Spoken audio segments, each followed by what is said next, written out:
The coffee maker sputtered its final breath at 6:47 a.m.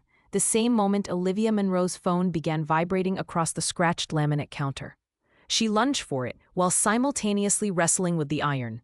The cord tangled around her wrist like a fawn. The radiator clanked its morning symphony. 3 sharp bangs followed by a wheeze that spoke of winter survived and warranties long expired. Gray pre-dawn light filtered through curtains so thin they were practically translucent, casting everything in her studio apartment in shades of exhaustion. "Miss Monroe, this is Janet Silverman from the bursar's office at Hudson University." The voice on the phone was professionally pleasant, which somehow made it worse. "I'm calling regarding your brother's account. We haven't received." "I know." Olivia wedged the phone between her shoulder and ear, attacking the wrinkles in her blouse with renewed vigor. The fabric was good quality once, back when she could afford good quality. Now it was just stubborn creases and pills along the collar. "I submitted the payment request to my loan servicer 3 weeks ago. There's a processing delay." "I understand, but without payment by the end of business Friday, we'll have to drop him from classes." "That's in 2 days, Miss Monroe." 2 days, 48 hours. The burnt toast smell intensified, acrid and accusatory. She'd forgotten she'd put bread in the toaster 15 minutes ago. "I'll handle it. Thank you for the call." She ended it before the woman could offer sympathetic platitudes that would crack something vital inside her chest. The past due notices scattered across the counter caught her eye. Electric bill stamped with red ink, credit card statement showing a balance that made her nauseous, and the newest addition. An eviction warning. 30 days to produce 3 months' back rent or vacate the premises. Olivia Monroe was 28 years old, held a bachelor's degree from a state school she couldn't afford to finish properly, and was drowning in increments so small she barely noticed each individual wave until they were over her head. The subway was a press of bodies and coffee breath, the morning commute from Queens into Manhattan, an exercise in selective awareness. Don't notice the man standing too close. Don't think about the fact that you gave up your seat to an elderly woman despite the bone-deep exhaustion that made your knees feel like they might buckle. Don't calculate again how you're exactly $617 short this month, the same as last month, the same as the month before. Her father's voice surfaced from memory, gentle and rough in the way it had been near the end. "Take care of your brother, Liv. Finish what you started." His hand in hers, paper-thin skin over prominent bones. The hospital room smelling of disinfectant and defeat. She'd promised. Of course she'd promised. And she'd been keeping that promise for 2 years now, ever since cancer had taken him and medical debt had taken everything else. But promises didn't pay tuition. The Whitmore and Associates building stabbed upward into the morning sky. All steel and glass and the kind of aggressive modernity that costs more per square foot than most people earn in a year. 47th floor. Olivia rode the elevator with a dozen other bodies in various states of professional armor, emerged into a lobby of marble and muted conversation. Her desk was an organized chaos of sticky notes and case files, a framed photo of her and her brother Tommy at his high school graduation tucked beside her computer monitor. He was grinning, arm around her shoulders, face full of the kind of hope that comes from not yet knowing how expensive everything actually is. She'd been so proud that day. So certain she was giving him something their father would have wanted. Now, she was just trying not to give him her own collection of crushing disappointments. "You look like you slept in a dumpster." Margot Chen appeared beside her desk. Dark hair in a sharp bob that made her look competent and slightly dangerous. Fellow paralegal, best friend, the only person in the office who knew exactly how precarious Olivia's life actually was. "Please tell me you at least ate something." "I had toast." Burnt toast doesn't count as food. It counts as a cry for help. Margot set a coffee cup on her desk, real coffee from the shop downstairs, not the sludge from the break room. "Drink. Tell me what's wrong beyond the usual everything." "Tommy's tuition is due in 2 days." Olivia's voice came out flat. $4,200. "The loan servicer denied my application. Again." Margot's expression shifted from concern to fury. "Those predatory, it's fine." It wasn't fine. Nothing was fine. "I'll figure something out. I always do." The lie tasted bitter, but it was a familiar bitterness. Olivia opened her email, began the daily ritual of sorting, responding. tracking down answers to questions that partners should be answering themselves, but delegated downward to people they'd never remember the names of. She didn't notice him at first. Jonathan Calloway moved through the office like weather. Everyone felt his approach, the way conversations quieted and postures straightened. Senior partner at 34, which should have been impossible except that brilliance and ruthlessness made their own rules. He was 6 feet of expensive tailoring and cold precision, dark hair impeccable, steel-gray eyes that could dissect a witness or a soul with equal efficiency. Margot leaned in, whispered. He made 3 associates cry this month. New record. What did they do wrong? Existed in his presence, probably. Olivia had worked at Whitmore and Associates for 3 years and could count on one hand the number of times Jonathan Calloway had spoken directly to her. Partners existed in a different atmosphere, breathed different air. She was infrastructure, invisible, and essential in the way that plumbing is essential. Noticed only when something breaks.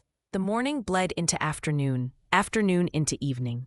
The office emptied in waves, associates fleeing to homes and lives outside these walls. Margot stopped by at 6:30. I'm leaving, you should too. Soon, just need to finish the Stevenson contracts. Liv, I'm fine, Margot. Go home. Her friend hesitated, then squeezed her shoulder and left. The office settled into the particular quiet of after hours. Just the hum of computers and the distant sound of cleaning staff starting their rounds. Olivia stared at her screen, at the email that had arrived an hour ago from Tommy's university. At 7:30 p.m., her phone chimed. Student loan rejection. Insufficient credit history. Unable to process request. Something inside her cracked. She put her head in her hands, pressed her palms against her eyes until colors bloomed in the darkness. Didn't cry. Crying was a luxury she couldn't afford, like organic vegetables or health insurance that actually covered anything. Just breathed, in and out, tried to figure out which bill she could leave unpaid, which service she could live without. Came up empty. Working late, Miss Monroe? Olivia's head snapped up. Jonathan Calloway stood 10 feet away, suit jacket draped over one arm, tie loosened just slightly, the only concession to the hour. How long had he been standing there? His expression was unreadable, but his eyes were focused on her face with an intensity that made her suddenly, horribly aware that she'd been crying at her desk. Just finishing up, Mr. Calloway. She straightened, wiped quickly at her face, prayed her voice sounded normal. I'll be done soon. He didn't move, didn't leave, just studied her with that unsettling focus, like she was a contract he was reading for loopholes. Problem? Nothing I can't handle. The silence stretched. He should leave. She willed him to leave. But Jonathan Calloway apparently didn't follow the normal rules of social interaction any more than he followed normal career trajectories. I have a situation, he said finally, voice carefully neutral, that requires discretion and competence. You demonstrate both. Olivia blinked. Sir? His jaw tightened, a muscle jumping beneath skin that probably cost a fortune to maintain. He looked like a man about to do something he found deeply distasteful. My mother is demanding I bring a fiancé to the annual Heartfelt Foundation Gala in 3 days. I don't have one. I need one. The words hung in the air between them. Olivia was certain she'd misheard. Had to have misheard. I'm sorry, what? I'm offering you a business arrangement, Miss Monroe. 1 evening, convincing performance, significant compensation. Her brain stuttered over the words. Tried to arrange them into something that made sense. You want to hire me to pretend to be your fiancé? Yes. That's insane. That's business. His eyes held hers, and something in them was almost vulnerable. Almost. Are you interested? She should say no. Should stand up and leave and pretend this conversation never happened. But her computer screen still glowed with the rejection email. And in 2 days, her brother would be dropped from classes, and in 30 days, she'd be evicted. How significant is the compensation? Something flickered in his expression. Satisfaction, perhaps, or recognition. He'd known she'd ask. Significant enough to solve whatever problem has you crying at your desk at 7:30 on a Thursday. Olivia didn't sleep. She sat in her apartment through the long hours of Thursday night, staring at the water stain on her ceiling that looked vaguely like a map of somewhere better, weighing the kind of decision that shouldn't require weighing. Margot's voice played on repeat in her head. This is either really smart or spectacularly stupid. The problem was she couldn't figure out which. By the time Friday morning light crept through her inadequate curtains, she'd made her choice. Or perhaps desperation had made it for her. The distinction felt academic. At 9 a.m., she stood outside Jonathan Calloway's office, hand raised to knock. Heart hammering against her ribs. The door was solid oak, expensive and imposing, much like the man behind it. She knocked twice. "Come in." His office was exactly what she'd expected. Floor-to-ceiling windows overlooking Manhattan, minimalist furniture that probably cost more than her annual salary, law books arranged with military precision, abstract art on the walls, the kind that was either brilliant or a tax write-off. Jonathan sat behind a desk of dark wood and clean lines, a contract laid out before him. Of course there was a contract. "Miss Monroe." He gestured to the chair across from him. "Please, sit." She sat. The chair was uncomfortable in that expensive way that suggested form had won a decisive victory over function. "You wrote a contract for a fake date?" "I write contracts for everything." He slid the document across the desk. "Terms are simple. 1 evening, 6 p.m. until midnight. Convincing portrayal of an engaged couple. You maintain the story for the duration of the event. Payment of $10,000 upon completion. 10,000, not enough for everything, but enough for Tommy's tuition with some left over. Enough to breathe for maybe 2 months." She read through the contract. It was thorough, professional, completely insane. There was an NDA woven through it, confidentiality clauses that made her head spin. "This is a legally binding non-disclosure agreement, Miss Monroe." "I can see that." She looked up at him. "Why me?" The question seemed to surprise him. His fingers drummed once against the desk, the only sign of uncertainty she'd seen from him. "You're competent, discreet, and you need the money." Brutal honesty. "My mother is threatening to force my retirement from the firm unless I settle down.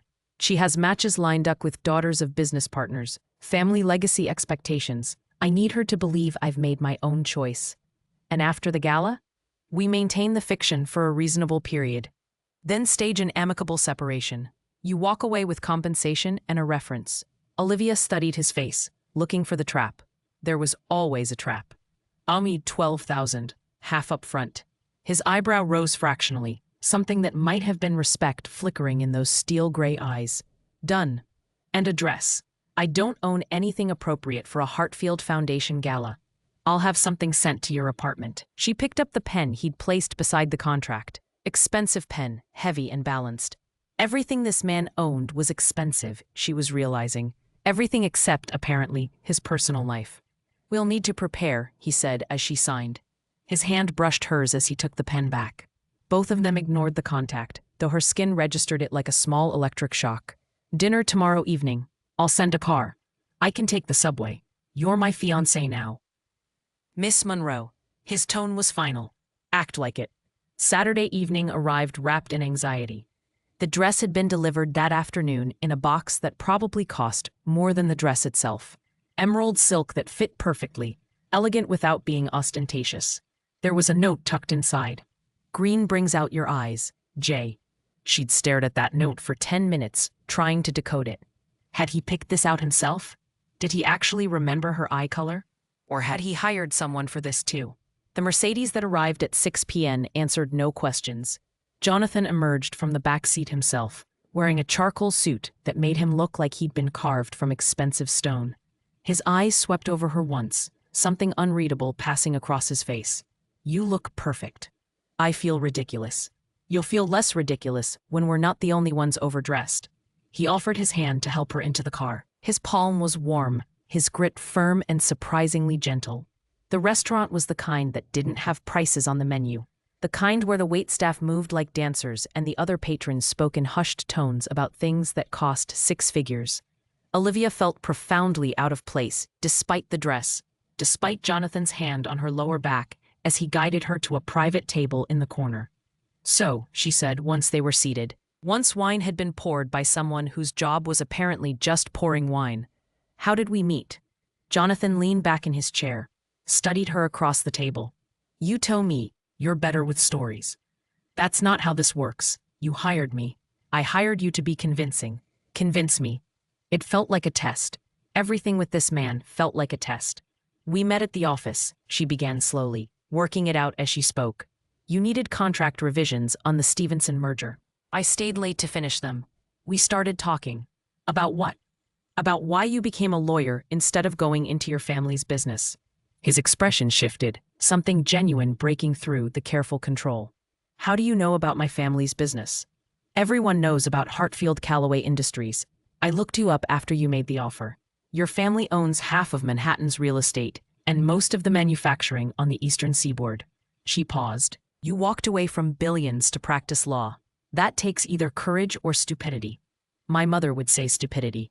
He smiled, small and bitter. What did I say in this story we're building?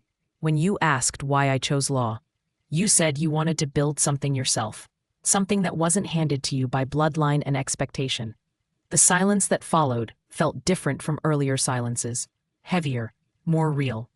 6 months, Jonathan said quietly. We've been dating secretly for 6 months. Didn't want office complications. But I finally told my mother because I'm tired of hiding. Olivia nodded. And I said yes to meeting her because I love you. The word love hung between them like something tangible. His eyes met hers, held. Yes, he said, because you love me. The food arrived, courses that were probably exquisite, but that Olivia barely tasted. They built their false history between sips of wine that probably cost more than her monthly rent. She told him about her father, surprised when the words came easily. He told her about growing up in a house with 47 rooms and feeling alone in every single one. Poor little rich boy, she said, but gently. Careful, Miss Monroe. I'm still your boss. Not tonight. Tonight, we're equals. Something in his expression shifted, softened. Yes, we are. The waiter approached to check on them, smiled warmly. Armley, you two are lovely together. How long have you been dating? Olivia's breath caught, but Jonathan answered smoothly. 6 months. Best 6 months of my life. His hand reached across the table, covered hers. His thumb traced her knuckles, a gesture so intimate and casual that her heart forgot how to beat properly. That's wonderful. You can see it, you know.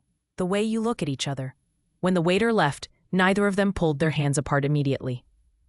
They sat there in the dim light of the restaurant, surrounded by the quiet conversations of people for whom money was never a concern, holding hands across a table like something real. We should practice, Jonathan said finally, voice low. Practice what? This. He squeezed her hand gently. We need to be convincing tomorrow night. My mother will be watching for cracks. Right, convincing. But her voice had gone slightly breathless. They left the restaurant near 10. Stepped out into the cool Manhattan night. Camera flashes erupted immediately, paparazzi, 3 of them, appearing from nowhere. Mr. Callaway, who's your date? Jonathan's arm went around her waist instantly, pulling her against his side, his body a shield between her and the cameras. No comment. In the car, privacy screen raised, his hand was still on her waist. That'll be in the society pages tomorrow. Is that a problem? No. It's perfect. Now the story's established. But he didn't move his hand, and she didn't ask him to. Monday morning, the office exploded. The photo was everywhere. Page 6, society blogs, even the Times had a small mention.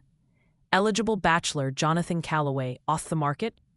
The picture showed them leaving the restaurant, his arm around her, her face turned slightly toward him. Both of them looking like people who'd forgotten the world existed.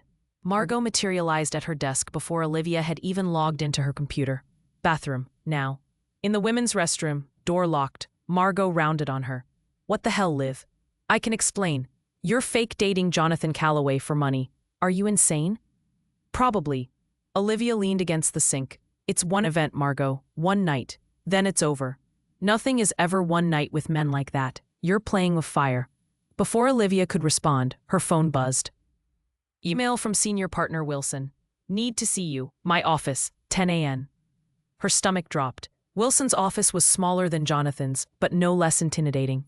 He sat behind his desk, expression graze, fingers steepled. Miss Monroe, sit. She sat. I wasn't aware you and Jonathan were involved. It's recent. Wilson studied her for a long moment. I'll be frank. Jonathan Callaway is brilliant, but difficult. His family situation is extremely complicated. If you're serious about him, you should know what you're getting into. What do you mean? Wilson hesitated, clearly weighing what to say. The Callaway family isn't just wealthy, Miss Monroe. They're dynasty-level wealth. Hartfield Callaway Industries represents billions in assets.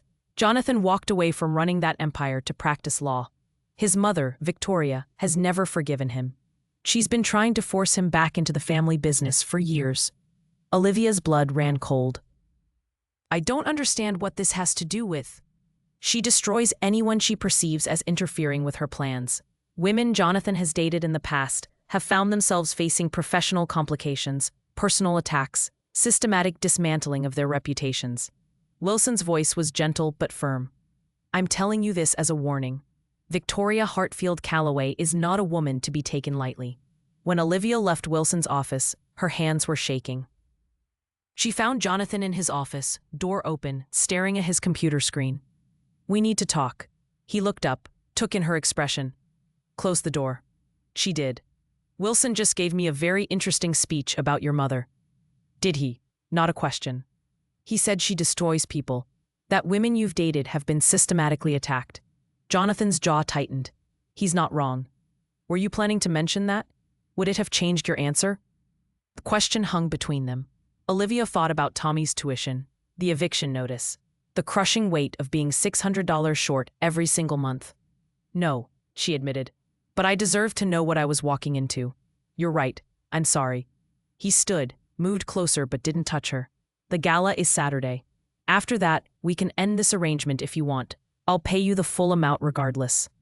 She should say yes. Should take the out he was offering. But something in his expression, vulnerability he was trying to hide, made her pause. I agreed to do this. I keep my commitments. Relief flickered across his face. Thank you. But Jonathan, no more surprises. No more surprises, he promised. It was a promise he wouldn't be able to keep. Tuesday morning arrived with an email that made Olivia's coffee taste like ash. Subject line, change of plans. She opened it with trembling fingers. The gala isn't just Saturday night. My mother has requested our presence at the family estate for the entire weekend. Friday evening through Sunday. I understand this is beyond our original agreement. I'm prepared to renegotiate terms.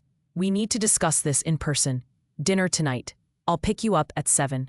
Jonathan. She read it 3 times, each time feeling the trap close a little tighter around her chest. A weekend.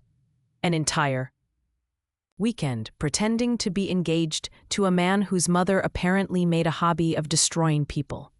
Margot appeared at her desk. You look like someone just told you Christmas is canceled.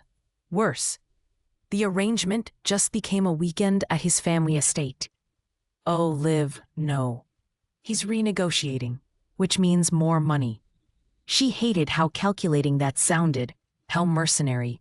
But Tommy's tuition was paid, and she still had an eviction notice burning a hole in her consciousness. I need this, Margot. You need therapy and possibly witness protection. Despite everything, Olivia laughed. It sounded slightly unhinged even to her own ears. Jonathan picked her up at 7 in the Mercedes, but this time he drove himself. No driver, no buffer between them. He looked tired, she realized. The perfect facade showing hairline cracks. Thank you for seeing me, he said as she slid into the passenger seat. You're paying me, literally. Olivia, how much? For the weekend? He was quiet for a long moment, navigating through traffic with the kind of aggressive precision that suggested he'd learned to drive in Manhattan. $50,000. She choked on air. That's obscene. That's my mother. His hands tightened on the wheel. Saturday isn't just the gala anymore. She wants you at the house, Friday evening through Sunday. Full inspection. Inspection? Of what? You, your background, your suitability. The disgust in his voice was palpable. She'll have investigators pull your financial records, your school transcripts, your social media history. She'll interrogate you about your family, your intentions, your 5-year plan. And she'll do it all with a smile that could cut glass. They ended up at Brooklyn Bridge Park, sitting on a bench with the city lights glittering across the water like scattered diamonds. The kind of view people paid millions for. Available here for free if you were willing to sit on weathered wood and listen to the distant sound of traffic. Tell me about her, Olivia said quietly. Everything. Jonathan leaned forward, elbows on his knees, staring out at the water. Victoria Hartfield Calloway is 62 years old and has spent every single one of those years perfecting the art of control. My father died 5 years ago. Heart attack in his office. Surrounded by quarterly reports and unfulfilled expectations, she blamed me for not being there, for choosing law school over learning the business. His voice had gone flat, emotionless. The tone of someone reciting facts to avoid feeling them. I went to Harvard Law to prove I was more than a trust fund with a pedigree. Built my career separate from the family name. At the firm, I'm just Calloway, not Hartfield Calloway, not the heir to billions. Just an attorney who wins cases. He paused. It's the only place I'm judged on merit instead of bloodline. And your mother hates that. She sees it as betrayal, selfishness, abandonment of duty. He finally looked at her. She spent the last 5 years trying to force me back, setting me up with appropriate women from appropriate families. Business mergers disguised as romance. And when you refuse, she makes the women's lives very difficult until they leave on their own. His expression was bleak. 3 years ago, I brought someone home. Elizabeth Pemberton. She was kind, smart, everything my mother claimed to want for me. Victoria had investigators dig into her family's finances, found that her father's business was failing. Offered to save it if Elizabeth walked away. Olivia's breath caught. And she did? She did. Left a note saying she couldn't breathe in my world. Last I heard, she married a teacher in California, has 2 kids and a garden. His voice cracked slightly. She's happy, which means leaving me was the right choice. Jonathan, that's what I'm trying to tell you, Olivia. My mother will find your vulnerabilities and exploit them. The debt, your brother's tuition, the eviction notice. She'll use all of it, and I'm asking you to walk into that knowingly because I'm a selfish bastard who can't face her alone anymore. The honesty of it stole her breath. She watched his profile in the ambient light, the sharp line of his jaw, the tension in his shoulders. This was what $50,000 bought. Not a performance, but a shield against loneliness. What exactly would this weekend entail? He turned to face her fully. Shared bedroom, separate beds, he added quickly at her expression. But she'll expect couple behavior. Breakfast with the family. Formal dinners, church on Sunday, a garden party Saturday afternoon with about 80 of her closest friends, all of whom will be assessing whether you're worthy of the Hartfield Calloway name. Church? She's traditional, old money traditional. This is insane. Yes, your family will investigate me. They'll know I'm nobody, a paralegal drowning in debt, playing dress-up in borrowed clothes. They'll know you're a woman who sacrificed her dreams for family, who works harder than anyone in that office, who caught $1 million contract error that 3 senior associates missed. The way he said it, with pride threading through his voice, made something in her chest tighten dangerously. You've been paying attention, since the day you started. The admission hung between them, weighted with meaning neither of them was ready to examine. Olivia looked out at the water, at the lights reflecting and distorting, making everything seem both more beautiful and less real than it actually was. 50,000. Sand dollars would change her life.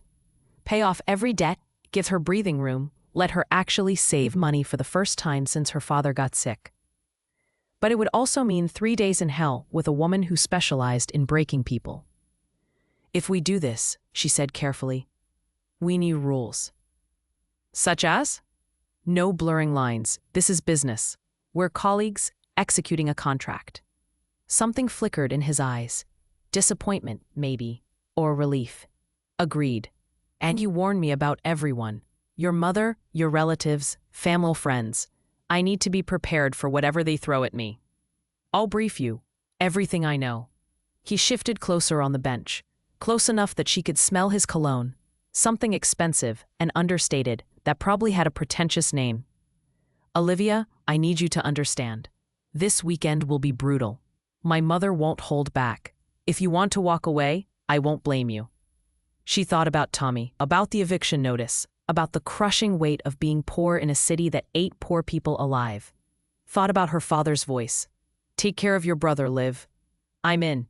His exhale was pure relief. Thank you. Don't thank me, pay me. She tried to keep it light, but her voice wavered. He smiled, that rare, devastating smile that transformed his face from coldly handsome to something approaching human. You're tougher than you look, Miss Monroe. I have to be. Mr. Calloway. They sat there in the dark, Manhattan glittering across the water, the moment stretching into something that felt dangerously close to companionship.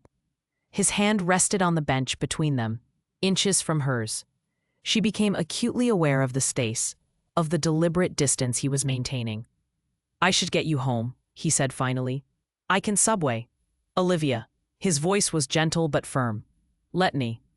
In the car, the silence felt different, comfortable. She watched the city slide past, lights and shadows, the late-night energy of people living lives she'd never understand. Tomorrow, he said as they pulled up to her building. 7 p.m. I'll pick you up. We'll go over everything. Family history, likely questions, appropriate responses. Sounds romantic. Sounds necessary. But there was amusement in his voice. She opened the door, hesitated. Jonathan, why me? Really? The question seemed to surprise him. He was quiet for so long she thought he wouldn't answer. Because when you look at me, you don't see the money. You see me, even when you're angry with me. His eyes met hers in the dim light. That's rarer than you'd think. Before she could respond, this phone rang. The tone was different from his usual ringtone, sharp, insistent. He glanced at the screen, and his entire body tensed. Mother, he answered, putting it on speaker. Hello, Victoria. The voice that came through was cultured, cold, precise. Jonathan, darling, I've had investigators pull preliminary files on your little paralegal. We need to discuss what they found. Olivia's blood turned to ice. Jonathan's eyes met hers, fury and fear warring in their depths. I'll call you back. See that you do. And Jonathan, tell Miss Monroe I look forward to meeting her. I do so enjoy new people. The line went dead. The silence in the car was suffocating. What did she find? Olivia whispered. I don't know, but whatever it is, we'll handle it. His jaw was set, determination replacing fear. Together. Together. The word hung in the air like a promise, like a threat, like the beginning of something neither of them was prepared for. Wednesday evening arrived with the weight of preparation. Jonathan appeared at Olivia's desk at 6:30, impeccably dressed as always. But there was something different in his expression, softer, maybe, or perhaps just exhausted by the performance of being Jonathan Calloway, senior partner, rather than whoever he actually was beneath the expensive suits. Ready? He asked. She logged off her computer, gathered her things.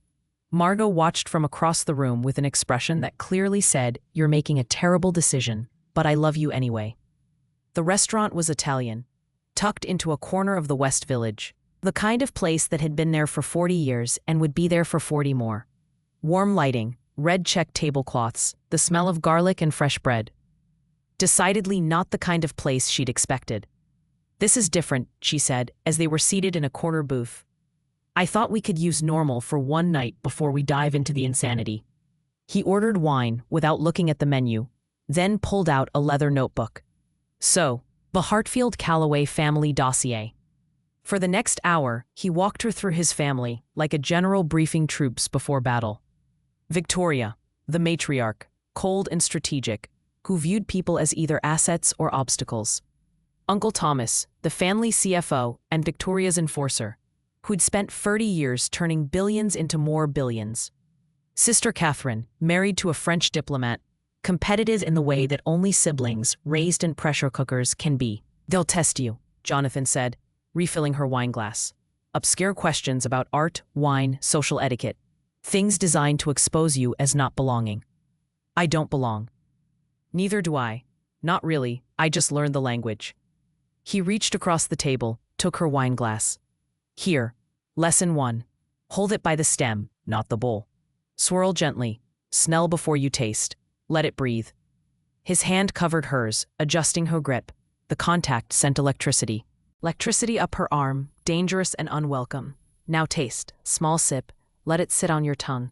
What do you taste? She tried to focus on the wine instead of his hand still resting over hers. It's fruity? Maybe blackberry? Good. Oak undertones, hint of tobacco. From Napa Valley, 2015, excellent year. He pulled his hand back, but slowly. See? You can learn this. I'm supposed to become cultured in 3 days? You're supposed to be yourself, just with better wine knowledge. His smile was surprisingly genuine. They're expecting some polished society clone. Give them something real instead. It'll throw them off balance. The food arrived and the conversation shifted. She found herself telling him about her father, really telling him. The diagnosis that came too late, the medical bills that piled up faster than hope. The moment she dropped out of law school because someone had to work and someone had to be there, and she was the someone. What would you have done? Jonathan asked quietly. If you'd finished. If your father hadn't gotten sick. Public defense. I know, not glamorous, but I wanted to help people who couldn't afford help. That's why you're so good with contracts. You read them like someone looking for traps.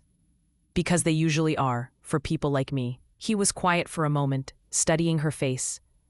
You would have been brilliant, as an attorney. Would have doesn't pay bills. No, it doesn't. Something in his expression shifted. What's your dream, Olivia?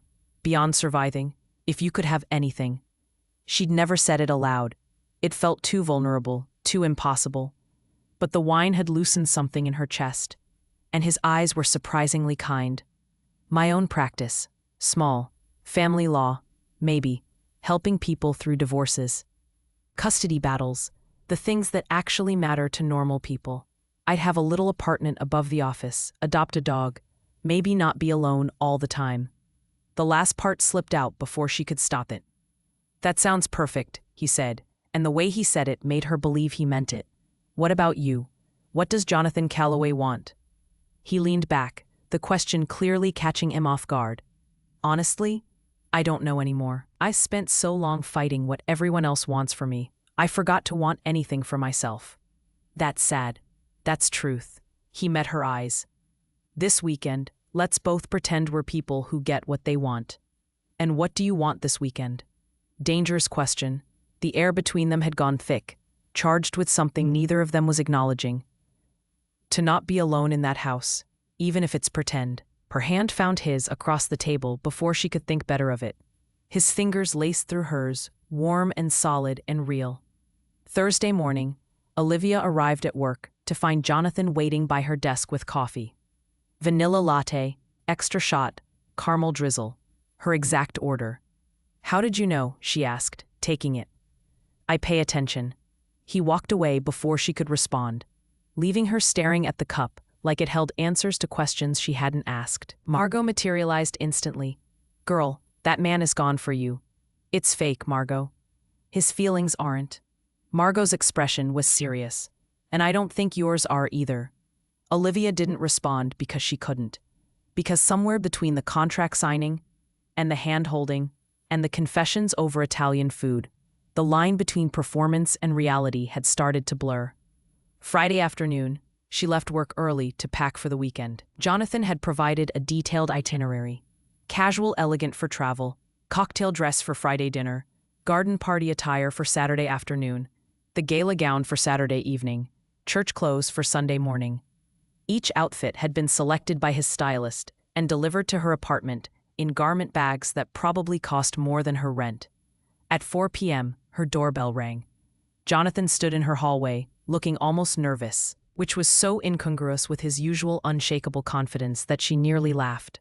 Can I come in? She stepped aside. He entered her tiny studio apartment, and she watched him take it in. The efficiency kitchen with the mismatched mugs, the futon that served as both couch and bed, the water stain on the ceiling she'd been staring at for 3 years. His penthouse probably had more square footage in the bathroom. This is where you live, he said. Not judgment, just observation. Not all of us have penthouses. I grew up in a house with 47 rooms and felt alone in every single one of them. He turned to face her.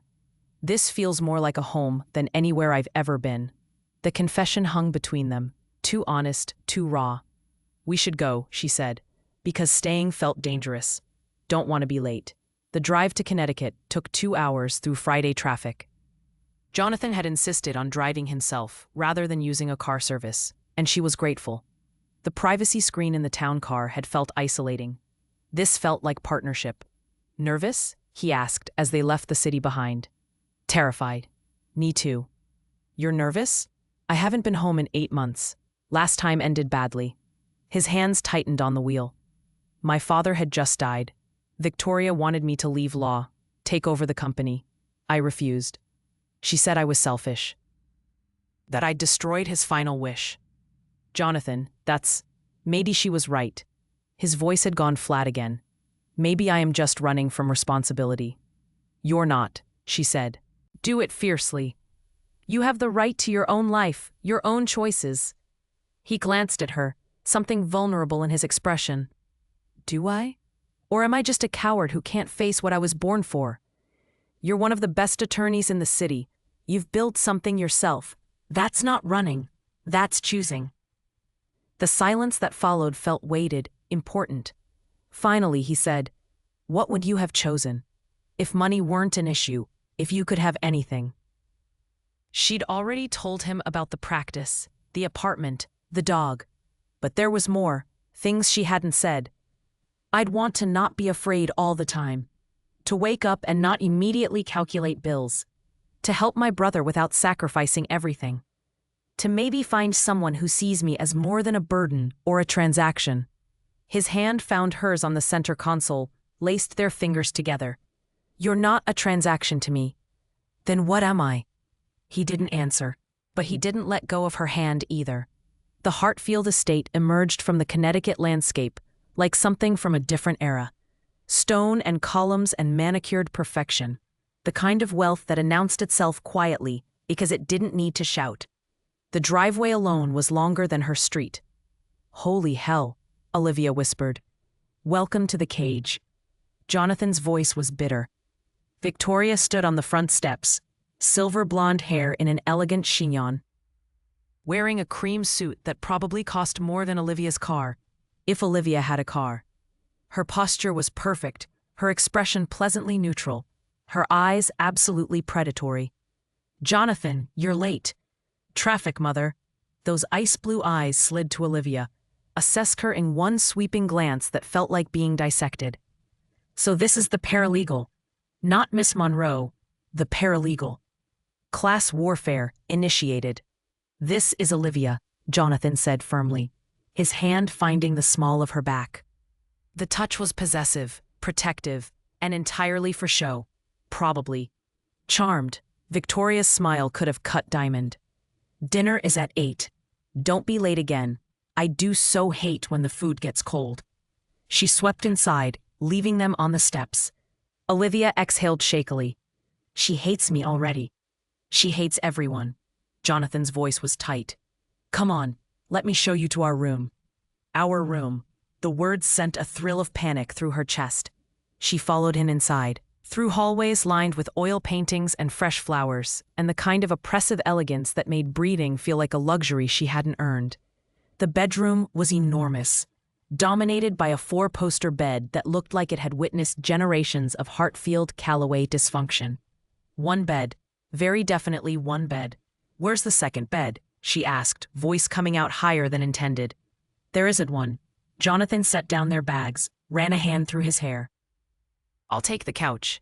She looked at the antique settee by the window. It was maybe 4 feet long. He was 6'2".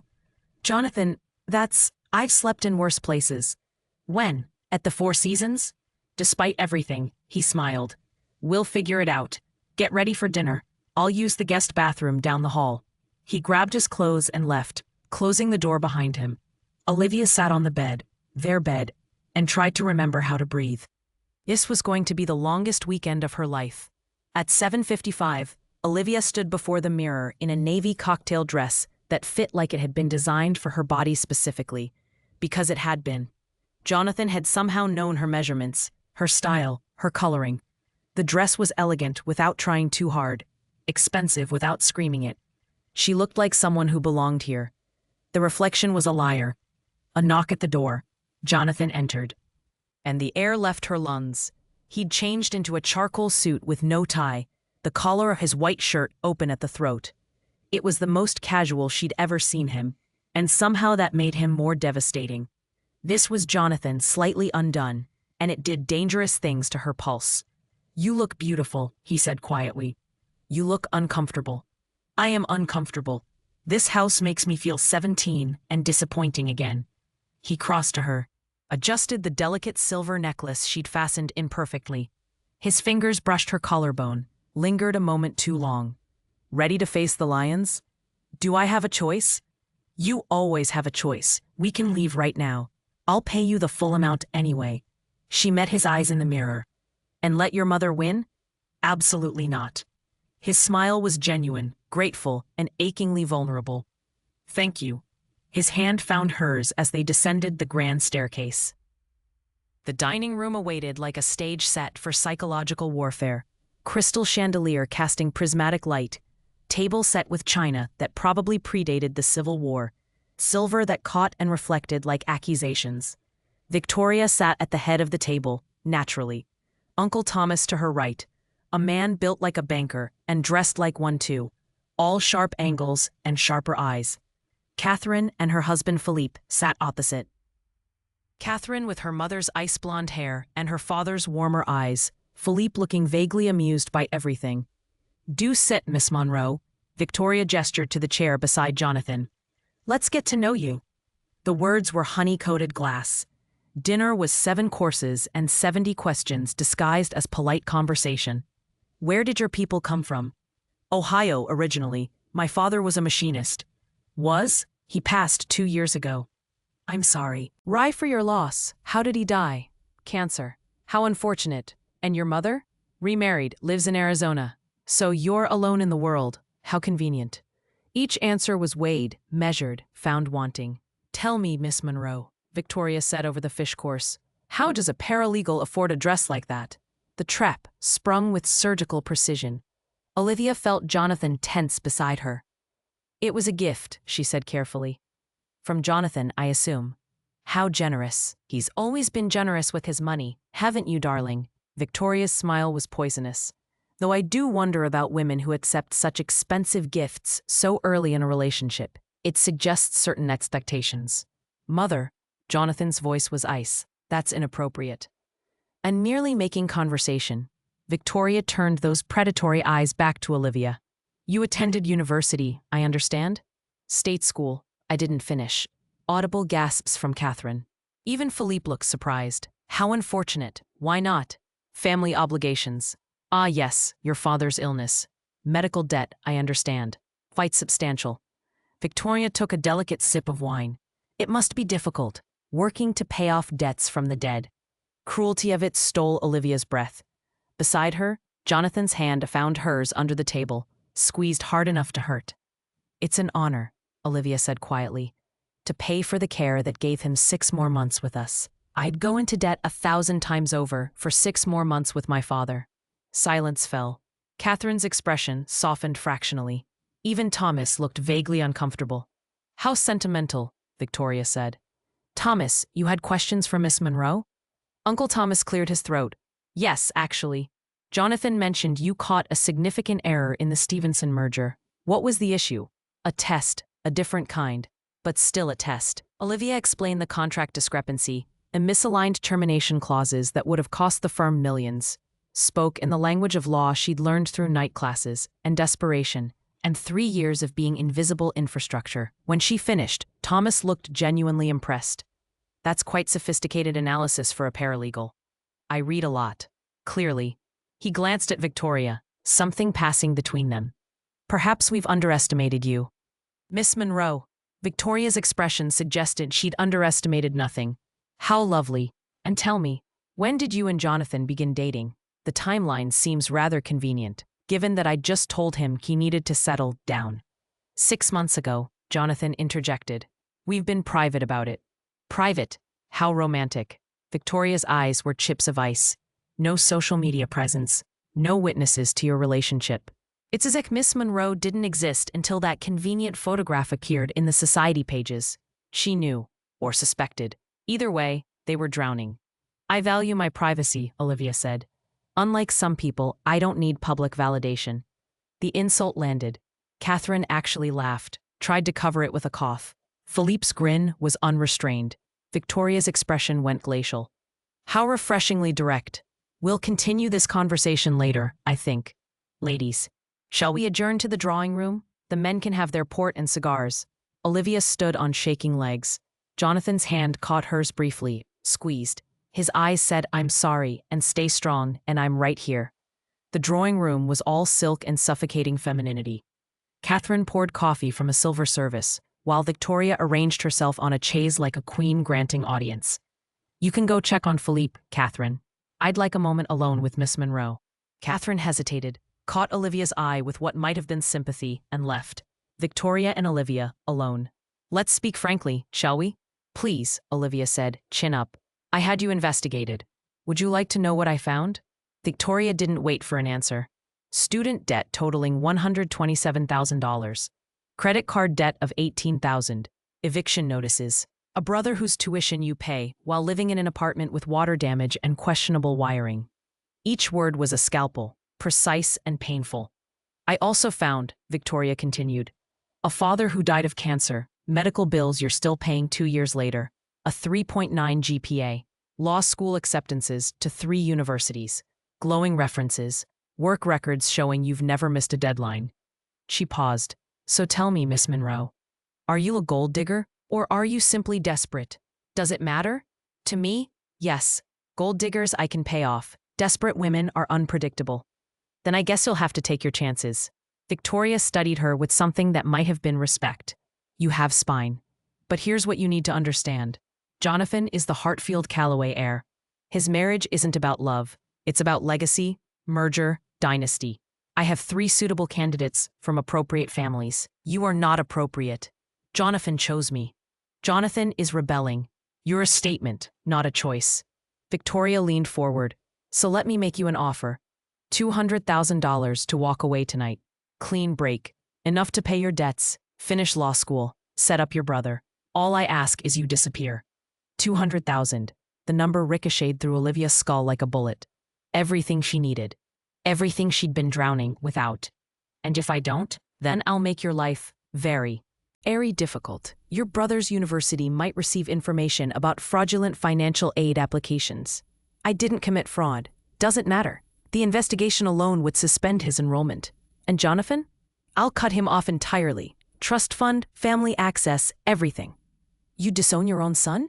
"I'd save him from a disastrous mistake." The door opened. Jonathan entered, eyes immediately finding Olivia's pale face, his mother's predatory smile.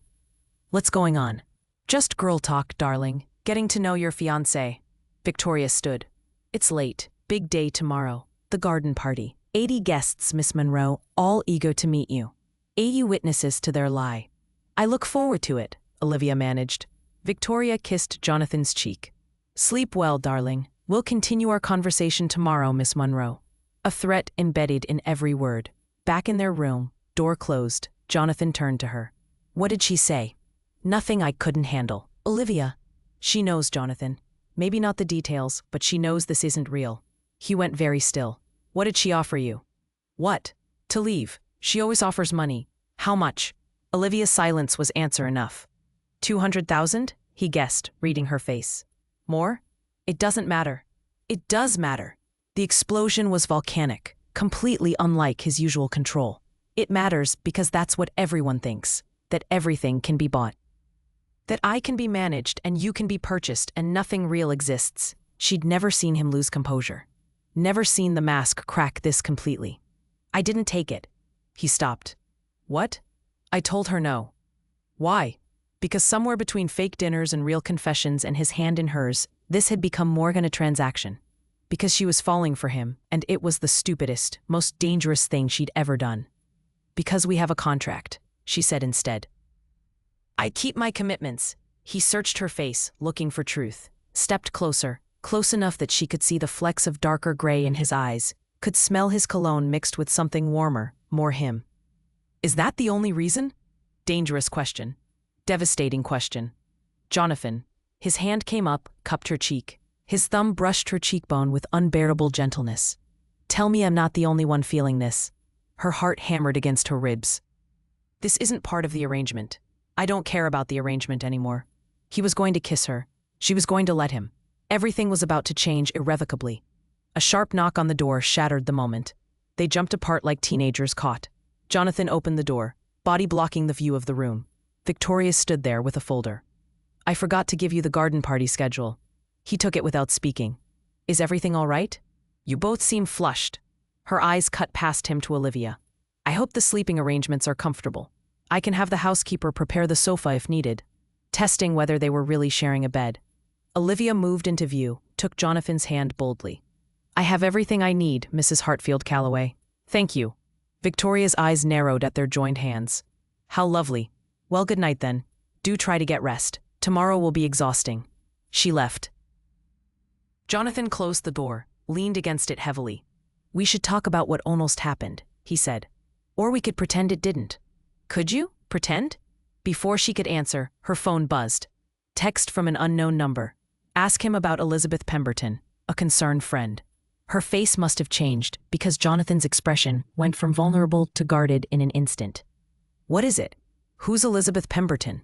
All color drained from his face. The devastation in his eyes was answer enough. Saturday morning arrived with cruel sunshine and the smell of fresh coffee that felt like mockery. Olivia had spent the night on one side of the enormous bed, while Jonathan took the other, both of them maintaining a careful distance that felt like miles. He'd told her about Elizabeth, in the dark. The engagement, his mother's manipulation, the woman who'd walked away to save herself. He told her and then they'd laid there in silence until exhaustion claimed them both. Now, breakfast on the terrace awaited like an execution. The family had assembled with the precision of a military operation. Victoria at the head of the table, naturally, looking fresh and deadly in ivory linen. Thomas reading the financial section.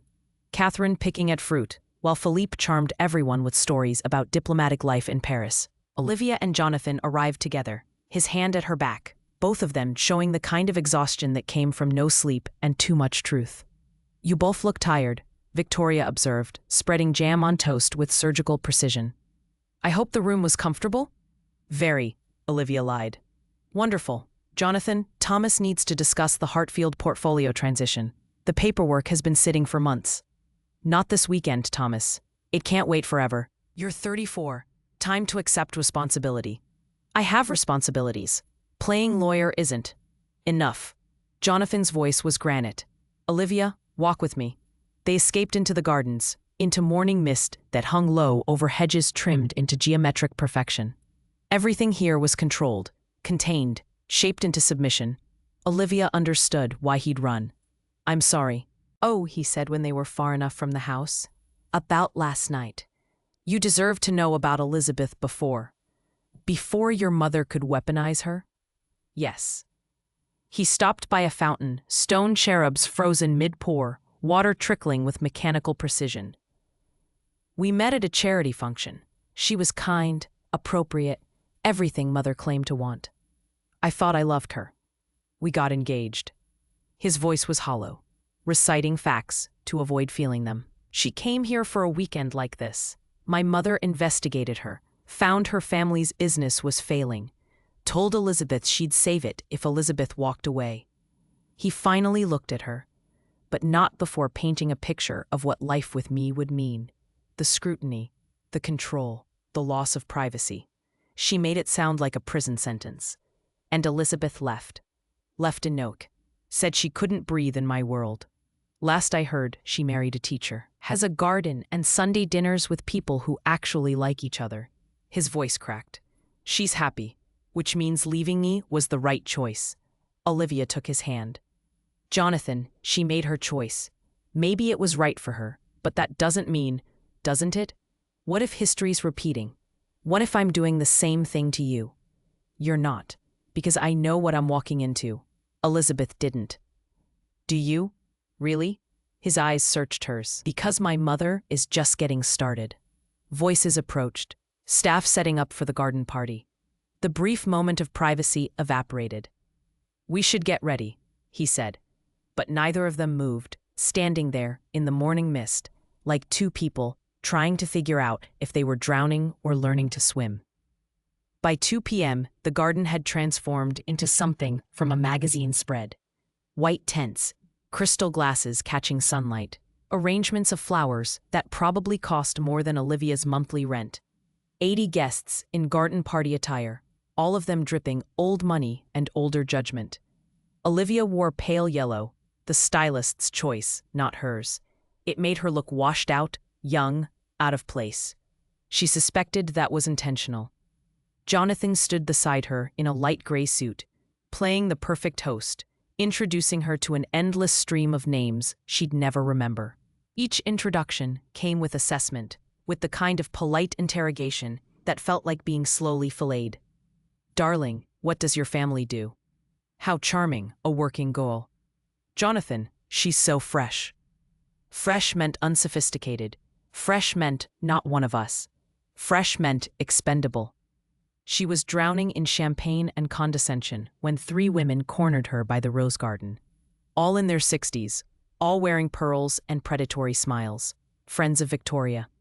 "Undoubtedly. Miss Monroe, tell us about your background. We're all so curious." The trap was laid with expert precision. "There's not much to tell. I work as a paralegal." "How brave. Will you continue working after the marriage?" "I haven't decided." "Of course. Jonathan can certainly afford to support you." "Such a relief, I'm sure, after struggling financially." The woman's smile was all teeth. "Your father's medical bills must have been quite burdensome." They knew everything. Of course they knew everything. My father's care was worth every penny.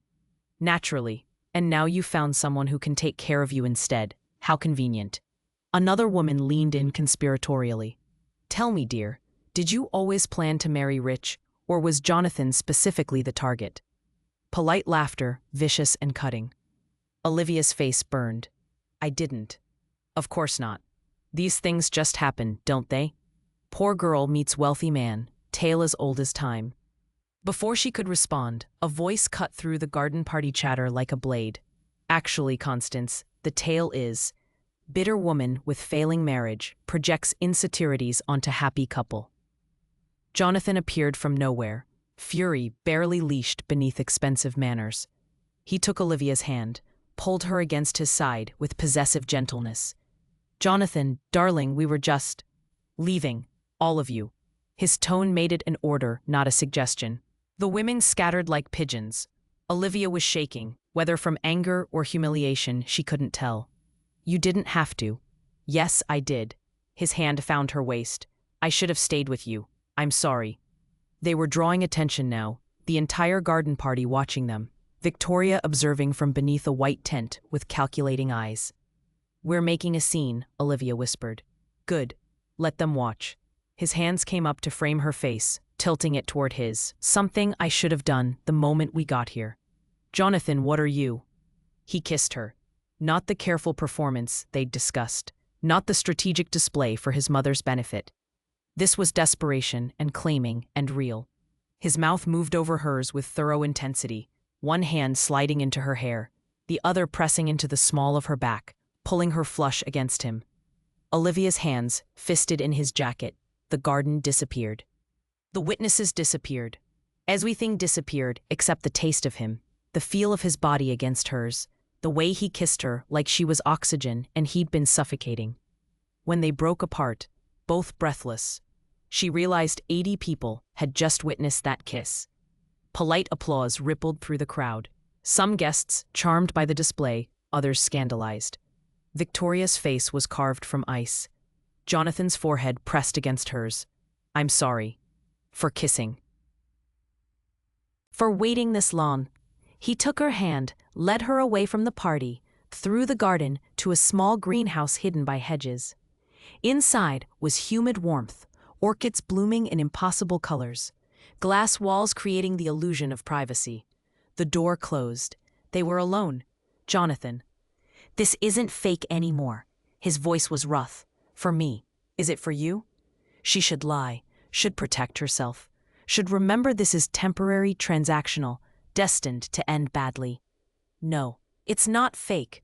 He kissed her again, slower this time, deeper, more thorough, backed her against the glass wall, his hands in her hair, her hands on his chest, feeling his heart hammer as hard as hers. Afternoon sun filtered through orchids, painting them in shades of gold and shadow. Minutes or hours, time became irrelevant. Finally, they broke apart, both wrecked. "What do we do now?" she asked. "I don't know, but I'm not letting you go. Your mother." "I don't care." "Jonathan." "She'll destroy me. Us. Everything. You heard what Wilson said. She can try." His thumb traced her cheekbone. I told her last Sunday after you left. Told her I'm not marrying anyone she chooses, that I choose you. Olivia's world tilted. You what? I went back, had it out with her. She threatened to cut me off. I told her to do it. When were you planning to tell me this?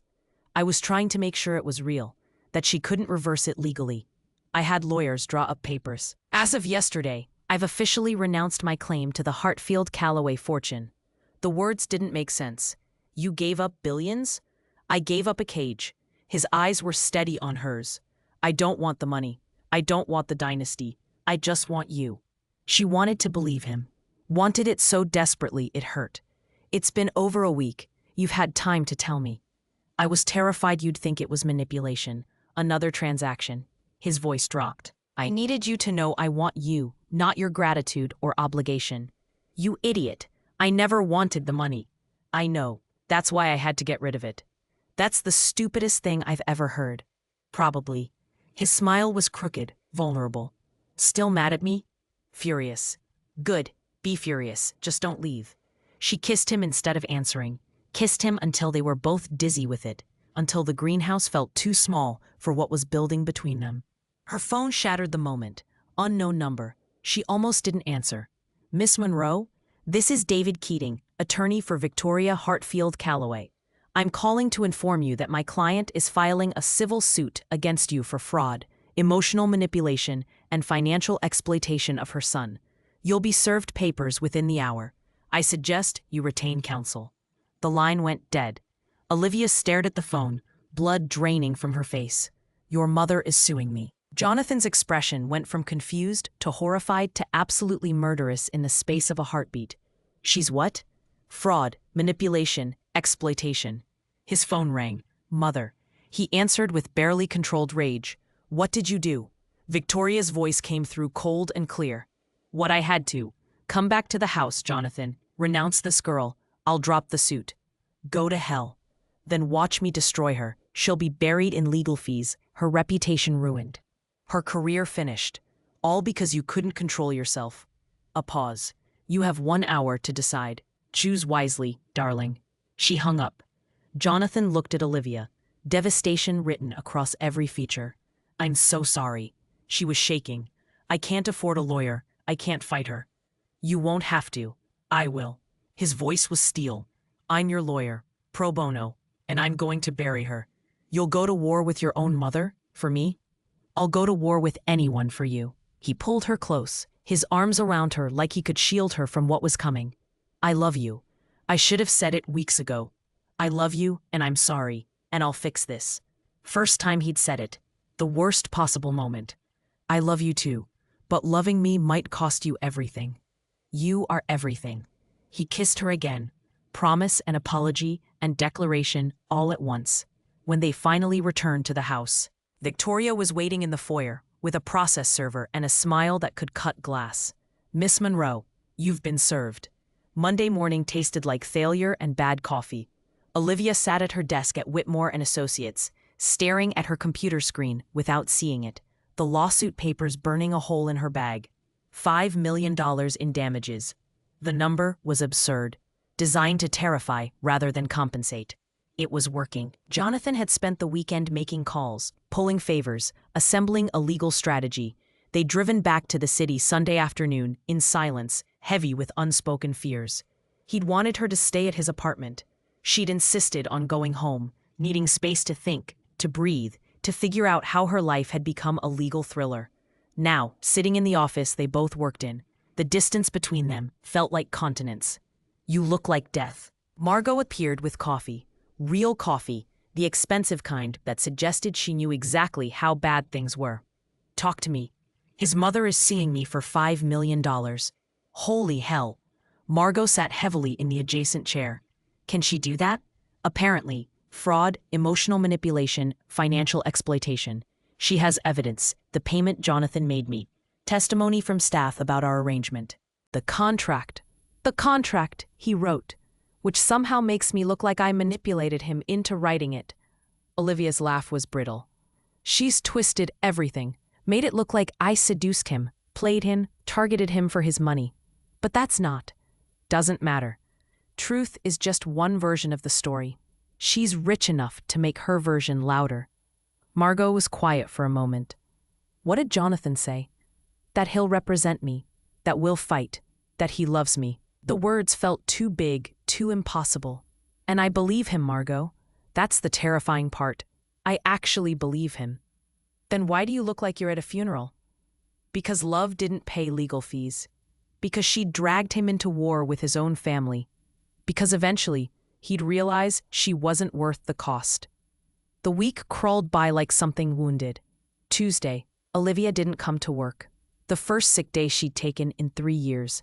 Wednesday, she forced herself back, moving through the office like a ghost. Jonathan's door stayed closed most of the day. Conference calls with attorneys, strategy sessions she wasn't part of because being in the same room felt too raw, too complicated. Thursday, flowers arrived at her desk. 24 white roses, card reading simply, "I'm sorry, Jay." She threw them away.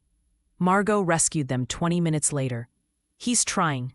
He's the reason I'm being sued." "No. Is psychotic mother is the reason you're being sued.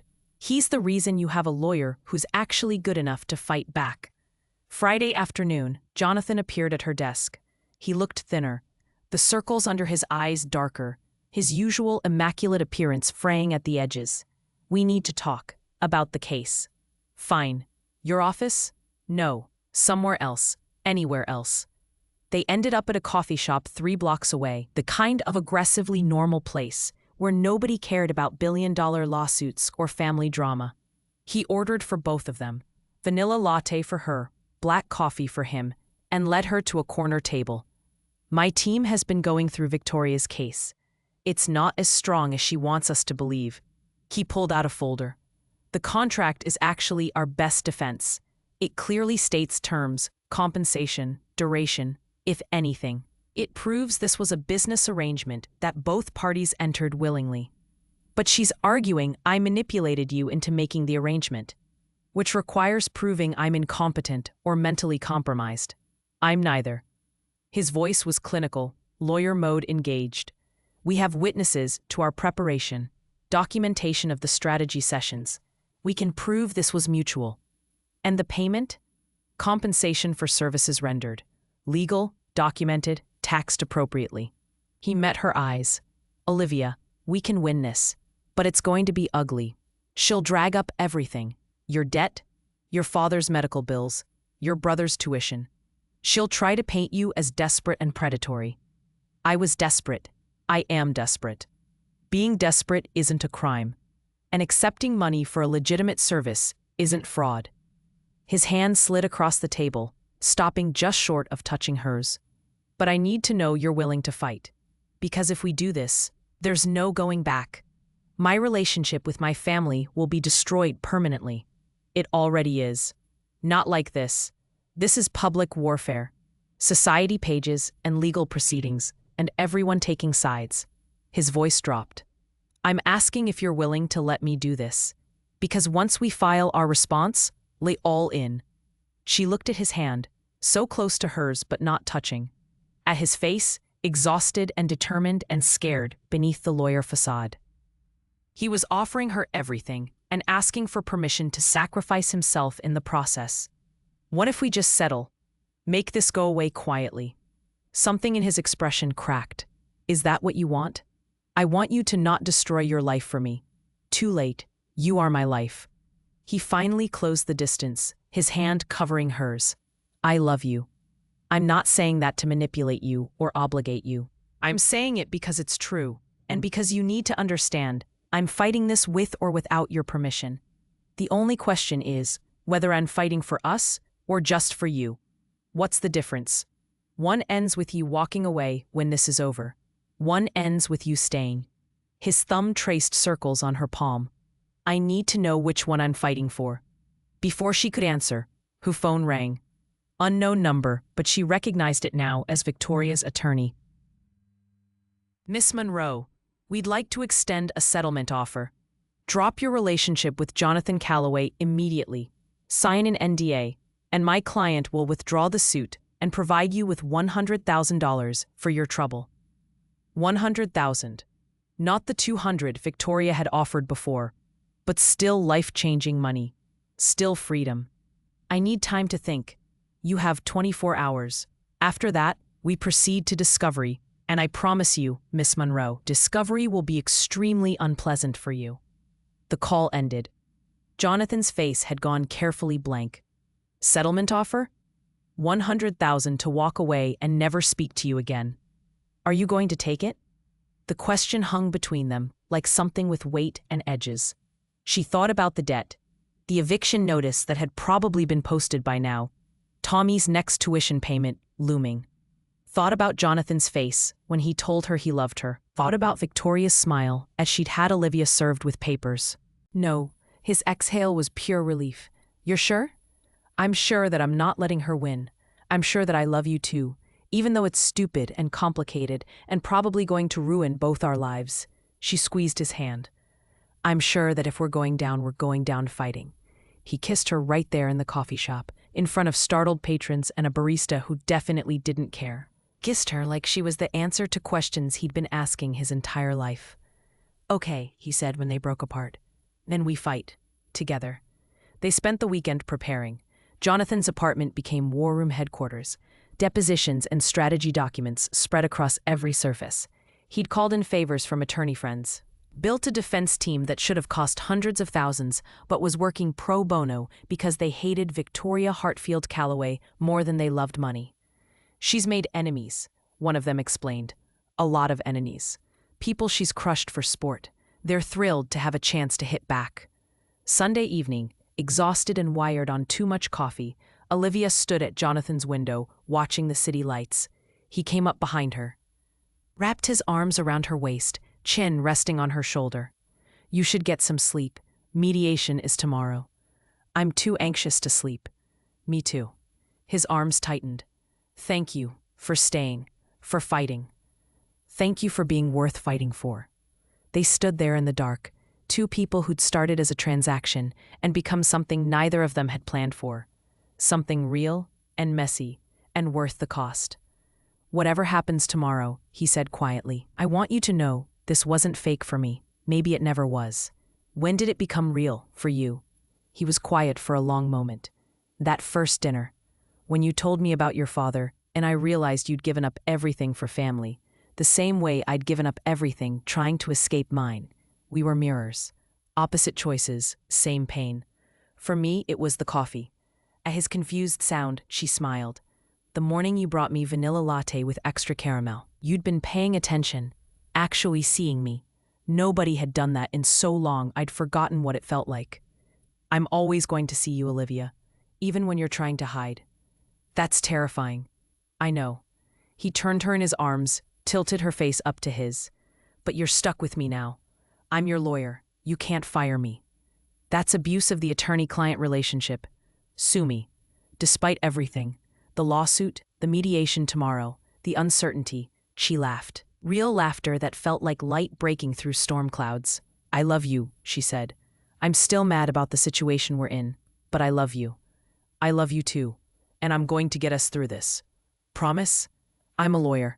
I never promise anything I can't deliver. Monday morning arrived too quickly, bringing with it the reality of mediation.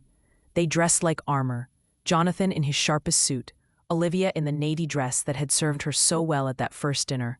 His legal team met them at the mediator's office, a neutral space designed to feel calm and instead feeling like a track.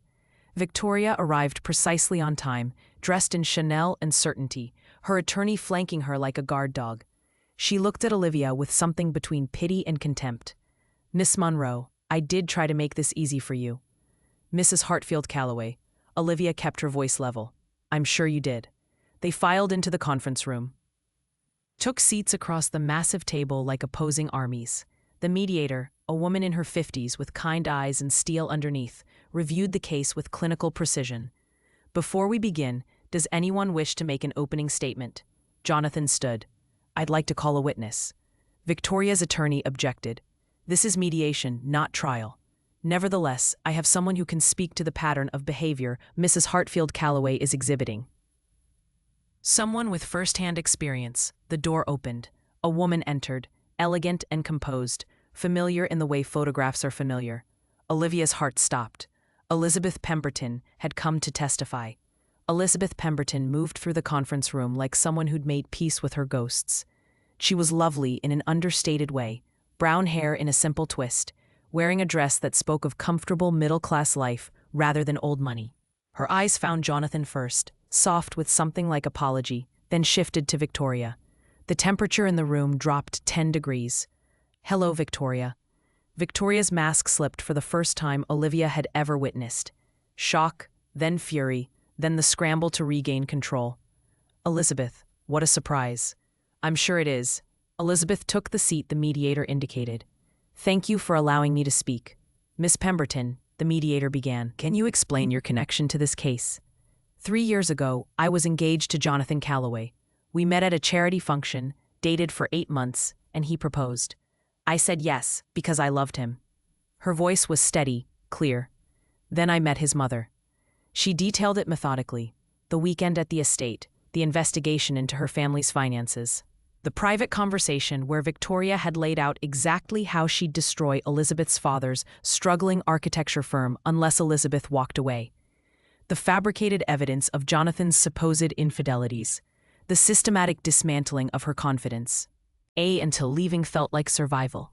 "She gave me $200,000 and made me sign an NDA, Elizabeth said. I took the money, saved my father's business, and moved to California. I married a good man. I have 2 children and a life I love." She looked at Jonathan. "I'm sorry I wasn't brave enough to stay. Sorry I believed her when she said you'd never really loved me." Jonathan's voice was rough. "You did what you needed to do. Maybe, but I won't let her do it again." Elizabeth pulled a folder from her bag, slid it across to the mediator. "That's documentation of everything. The threats, the payments, the investigators she hired. All of it. Along with a signed statement releasing me from the NDA. I'm willing to testify publicly if needed." Victoria's attorney went pale reviewing the documents. He leaned in, whispered gently to Victoria. Her face was carved from ice, but cracks were forming. "Miss Pemberton." The mediator said carefully, "This is quite serious. You're alleging a pattern of coercion and manipulation." "I'm not alleging. I'm stating facts." Elizabeth's eyes found Olivia. "Miss Monroe deserves to know what she's fighting. Mrs. Heartfelt Calloway doesn't just oppose relationships she doesn't approve of. She systematically destroys them. And she's gotten away with it because people like me took the money and disappeared." "That's enough," Victoria's voice cut like a whip. "This is clearly a coordinated attack." "This is the truth," Jonathan interrupted, "something you've spent decades burying." He stood, moved to stand behind Olivia's chair, hands on her shoulders. "You want to paint Olivia as a gold digger who manipulated me? Let's talk about manipulation. Let's talk about how you've controlled every aspect of my life since birth. How you drove away anyone who made me happy because they didn't fit your dynasty plans. How you'd rather I be miserable and appropriate than happy and my own person. Jonathan, don't be dramatic. I'm done being quiet. I renounce the inheritance, signed papers. I'm not the Heartfelt Calloway heir anymore. I'm just Jonathan Calloway, attorney. And I choose Olivia. I've chosen her from the moment she agreed to this insane arrangement, because she was desperate enough to take a chance on something crazy. Just like I was desperate enough to ask."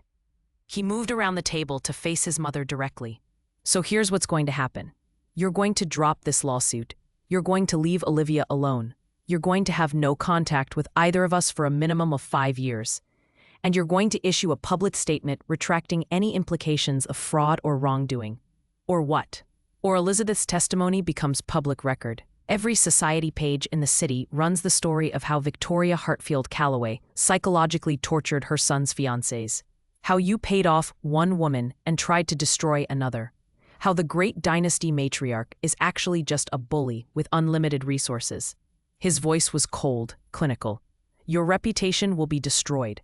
The Heartfelt name will be associated with cruelty instead of class. Every charity board you sit on will quietly ask you to resign." Victoria stared at her son like she'd never seen him before. "You do that, destroy your own family name? You already did that when you sued the woman I love." He returned to Olivia's side. "So yes, mother, I'd do that. In a heartbeat." The silence stretched like broken glass. Victoria's attorney whispered urgently. She waved him off, studying Jonathan and Olivia, with something that might have been grudging respect. "You really love her." "With everything I am." And you. Victoria turned to Olivia. You love him? Even though he comes with all this? Olivia stood, met Victoria's eyes without flinching. I love him because of who he is, not despite his circumstances. And I'll fight you or anyone else who tries to take him from me. Victoria laughed, sharp and bitter. You might actually be worthy of him after all. She stood, gathering her things. Fine, drop the suit, draft the agreement. 5 years, no contact. But I want one thing in return. You're not in a position to negotiate, Jonathan said. Nevertheless, Victoria's eyes softened fractionally, almost imperceptibly. When those 5 years are up, if you're still together, invite me to your wedding. Let me see that I was wrong, that you found something real despite everything I did to prevent it. The request hung in the air, unexpected and devastating in its vulnerability. If we're still together in 5 years, Jonathan said slowly, I'll consider it. That's all I ask. Victoria moved toward the door, paused. Elizabeth, thank you for your testimony. I won't apologize for protecting my family, but I'm sorry you were collateral damage. I wasn't collateral damage. I was a target. Elizabeth's voice was firm. But I forgive you anyway. Not for you, for me. Victoria nodded once, then left, her attorney scrambling after her with documents to sign. The mediator exhaled heavily. Well, that was the most dramatic mediation I've witnessed in 20 years. She made notes. I'll draft the agreement. Both parties should receive copies by end of business tomorrow. When the office cleared, it was just Jonathan, Olivia, and Elizabeth standing in the aftermath of victory. Thank you, Olivia said. You didn't have to do that. Yes, I did. Elizabeth smiled. Jonathan deserves to be happy. And you seem like someone who'll fight for him. She turned to Jonathan. I'm sorry I wasn't that person. But I'm glad you found her. I'm glad you found your happiness too, Jonathan said quietly. Really, Elizabeth left with contact information exchanged and something like closure hanging in the air. Jonathan and Olivia stood alone in the empty conference room, the weight of the last weeks finally lifting. We won, Olivia said, like she couldn't quite believe it. We won. He pulled her close, buried his face in her hair. God, we actually won. What happens now? Now, he pulled back to look at her. Now I take you home. Now we figure out what real looks like without the lawsuit hanging over us. Now I ask you properly. Ask me what? He pulled a small box from his jacket pocket. The same box from weeks ago. The sapphire ring that matched his eyes. Olivia Monroe, will you marry me? For real this time. No contract, no arrangement, no expiration date. Just us, choosing each other, every day. Her eyes filled. You're insane. That's not an answer. Yes. Obviously, yes. She laughed through tears as he slid the ring on. Perfect fit because of course he'd known her size. But I have conditions. Name them. We build something together. Not your world or my world. Our world, equal partners. Done. What else? I finish law school, part-time, but I finish. I'll help you study. What else? We get a dog. 2 dogs. What else? You promise me that when things get hard, we don't run. We fight. Together. His forehead pressed to hers. I promise. Anything else? You kiss me before I start crying in this conference room like an idiot. He kissed her. Soft and thorough and full of promise. Right there, surrounded by legal documents and the ghosts of battles fought. When they broke apart, both were smiling through tears. So what now? She asked. You quit the firm, renounced billions, and went to war with your family. What's next for Jonathan Calloway? I was thinking about starting my own practice. Small firm. Family law and contract disputes. Help people who actually need help rather than corporations who need tax shelters. He grinned. I'll need a partner though. Know any good lawyers? I know one who will be, once she finishes her degree. Perfect. She's hired. They walked out of the building into afternoon sunshine, the city moving around them with its usual indifferent energy. Everything had changed. Nothing had changed. They were still 2 people choosing each other against impossible odds. I'm starving, Olivia announced, and we're not going anywhere with white tablecloths. Pizza? God, yes, cheap pizza with grease and too much cheese. He laughed, the sound free and unguarded. I love you. I love you too, even though you're unemployed and disinherited. especially because I'm unemployed and disinherited. That's the stupidest thing you've ever said. Probably. He pulled her close as they walked. But you're stuck with me now. 1 year later, the sign went up. Calloway and Monroe, attorneys at law. The office was in Brooklyn, modest but professional, specializing in family law and helping people who needed advocates more than they needed bills. Olivia had passed the bar on her first attempt, finished her degree through night classes and sheer stubborn determination. The apartment above the office was small, but theirs. 2 rescue dogs, a mutt named Justice and a terrier named Precedent, slept on the couch. Wedding photos from their courthouse ceremony lined one wall, just them and Margot and Preston as witnesses, perfect in its simplicity. Jonathan looked up from case files as Olivia entered with coffee. She wore jeans and a sweater, hair in a messy bun, looking nothing like the terrified paralegal who'd once agreed to a fake engagement. She looked happy. Real. His. "Client meeting in 20 minutes, she said, handing him a cup.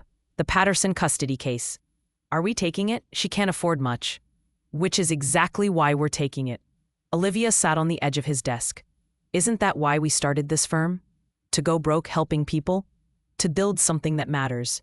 She kissed him, quick and casual and full of the comfort that came from a year of choosing each other daily. "Besides, we're not broke. We're strategically financially challenged. That's the same thing. It's much more professional sounding, though." His phone buzzed. Message from an unknown number. They both tensed. Victoria's legal team had been silent for the year, but paranoia lingered. He opened it, stopped, showed Olivia. 5 years is a long time to wait. If you meant what you said about equal partnership, I have a business proposal. The Hartfield Foundation needs new legal counsel. Competitive salary. No strings, just business. Consider it. Victoria. They stared at the message, then at each other. "Is this an olive branch or another trap?" Olivia asked. "With her? Probably both." Jonathan deleted the message. "But we don't need her foundation or her money. We have everything that matters." "Are you sure?" He pulled her fully onto his lap, arms around her waist. "I'm sure that 5 years ago, I was a miserable billionaire playing at being a lawyer to spite my family. Now I'm a broke attorney with a wife I love, a practice that matters, and 2 dogs with ridiculous names." He kissed her properly. "So yes, I'm sure." Outside, Brooklyn moved through its Tuesday afternoon rhythm. Inside, 2 people who'd started as a desperate transaction and become something real continued building their impossible, imperfect, absolutely perfect life. Together. Always together. The end.